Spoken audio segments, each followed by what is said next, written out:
اب معاملات آگے کیسے چلیں گے؟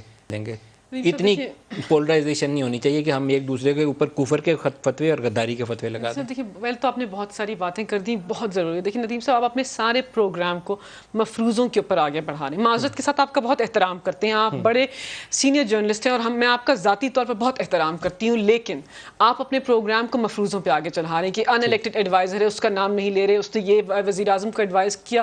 خدا را پاکستان تحریک انصاف ایک محب وطن اپنی افواج سے محبت کرنے والی آپ پارٹی ہے. محب وطن ہیں, آپ میں سے کوئی غدار نہیں. لیکن ندیم صاحب میں اپنے بیانیے کو مکمل کر لوں. نہیں, ہم نہیں, دیکھیں مکمل کر لوں.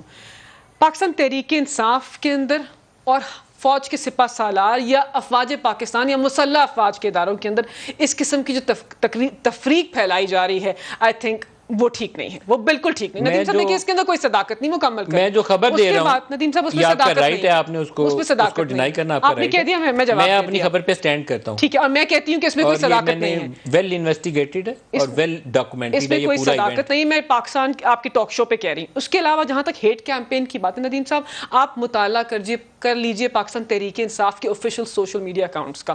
وہ جو پاکستان تحریک انصاف بن کر ٹویٹ کر رہے ہیں ان کا نہیں, وہ جو آفیشیل اکاؤنٹس ہیں. ہم نے ہمیشہ افواج پاکستان کی فوج کے سپہ سالار کا دفاع کیا ہے. ان موقعوں پر دفاع کیا ہے جب مریم نواز شریف اور اس کے والد سابق وزیر اعظم جو پاکستان سے بھاگ چکے ہیں اور اب آنا چاہتے ہیں, بیماری کا بہانہ کر کے گئے تھے, آنا چاہتے ہیں, وہ ڈائریکٹ اٹیک کرتے تھے.